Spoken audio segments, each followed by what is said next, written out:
بسم اللہ الرحمن الرحیم۔ قسط نمبر 2، اسلام پر بیعت یزید کا حادثہ۔ شام و عراق میں معلوم نہیں کس طرح لوگوں نے یزید کے لیے بیعت کا چرچا کیا اور یہ شہرت دی گئی کہ شام و عراق، کوفہ و بصرہ یزید کی بیعت پر متفق ہو گئے۔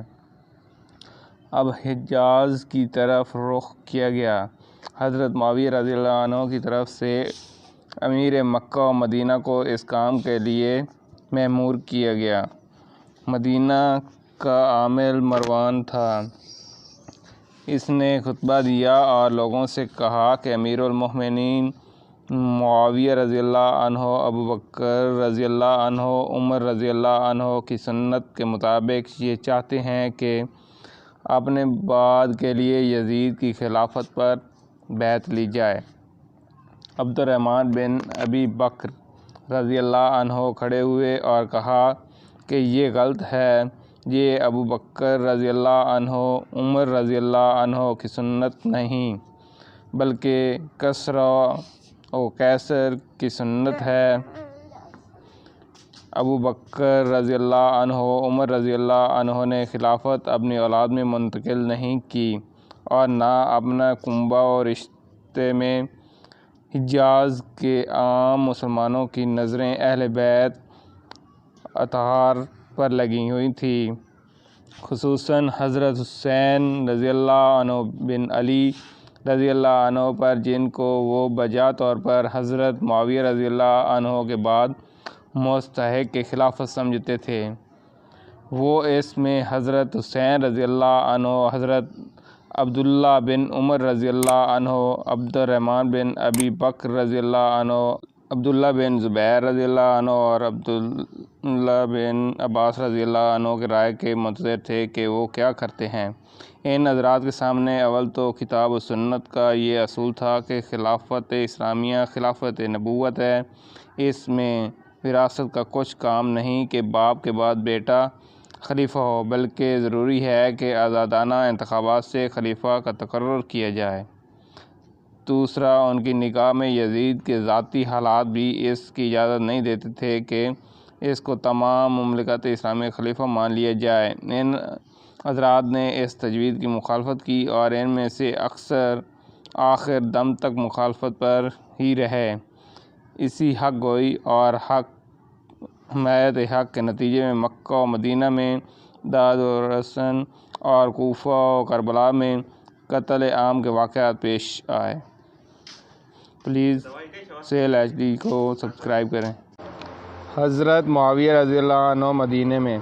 حضرت معاویہ رضی اللہ عنہ نے خود 51 ہجری میں حجاز کا سفر کیا، مدینہ طیبہ تشریف لائے۔ ان سب حضرات سے نرم و گرم گفتگو ہوئی، سب نے کھلے طور پر مخالفت کی۔ ام المومنین حضرت عائشہ سے شکایت اور ان کی نصیحت۔ امیر معاویہ رضی اللہ عنہ حضرت عائشہ صدیقہ رضی اللہ عنہ کے پاس تشریف لے گئے اور ان سے یہ شکایت کی کہ یہ حضرات میری مخالفت کرتے ہیں۔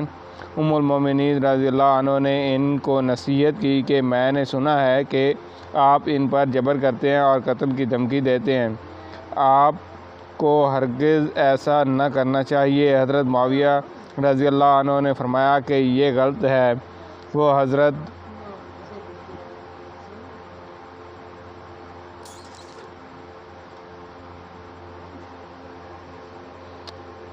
میرے نزدیک واجب الاحترام ہے، میں ایسا نہیں کر سکتا، لیکن بات یہ ہے کہ شام و عراق اور عام اسلامی شہروں کے باشندے یزید کی بیعت پر متفق ہو چکے ہیں، بیعت خلافت مکمل ہو چکی ہے، اب یہ چند حضرات مخالفت کر رہے ہیں۔ اب آپ ہی بتلائیے کہ مسلمانوں کا کلمہ ایک شخص پر متفق ہو چکا ہے اور ایک بیعت مکمل ہو چکی ہے، کیا میں اس بیعت کو مکمل ہونے کے بعد توڑ دوں؟ ام المومنین رضی اللہ عنہ نے فرمایا، یہ تو آپ کی رائے ہے، آپ جانیے، لیکن میں یہ کہتی ہوں کہ ان حضرات پر تشدد نہ کیجیے، احترام و رفق کے ساتھ ان سے گفتگو کیجیے۔ حضرت معاویہ رضی اللہ عنہ نے ان سے وعدہ کیا کہ میں ایسا ہی کروں گا۔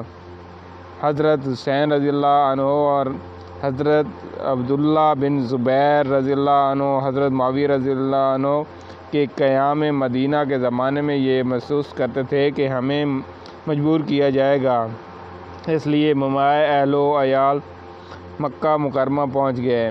عبداللہ بن عمر رضی اللہ عنہ، عبد الرحمن بن ابی بکر رضی اللہ عنہ حج کے لیے مکہ تشریف لے گئے۔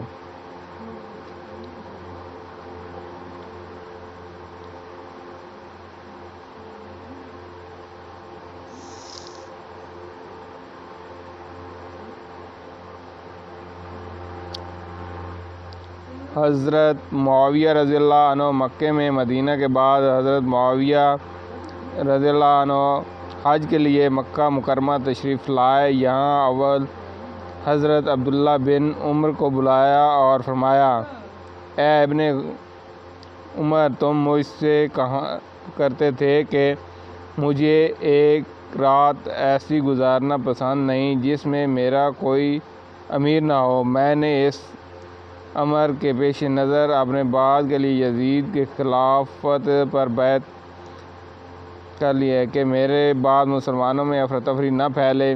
سب مسلمان اس پر متفق ہو گئے۔ تعجب ہے کہ آپ اختلاف کرتے ہیں۔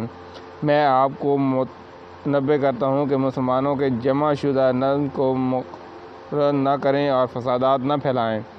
حضرت عبداللہ بن عمر نے حمد و ثناء کے بعد فرمایا کہ آپ نے پہلے بھی خلیفہ تھے اور ان کے بھی اولاد تھی۔ آپ کا بیٹا کچھ ان کے بیٹوں سے بہتر نہیں، مگر انہوں نے اپنے بیٹے کے لیے وہ رائے قائم نہیں کی جو آپ اپنے بیٹے کے لیے کر رہے ہیں، بلکہ انہوں نے مسلمانوں کے اجتماعی مفاد کو سامنے رکھا۔ آپ مجھے تفریق و ملت سے ڈراتے ہیں، سو آپ یاد رکھیں کہ میں تفرقہ بین المسلمین کا سبب ہرگز نہ بنوں گا۔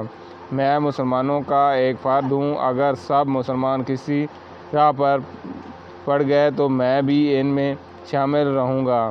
اس کے بعد عبد الرحمن بن ابی بکر نے اس معاملے میں گفتگو فرمائی۔ انہوں نے شدت سے انکار کیا کہ میں کبھی ان کو قبول نہیں کروں گا۔ پھر عبداللہ بن زبیر رضی اللہ عنہ کو بلا کر خطاب کیا، انہوں نے بھی ایسا جواب دیا۔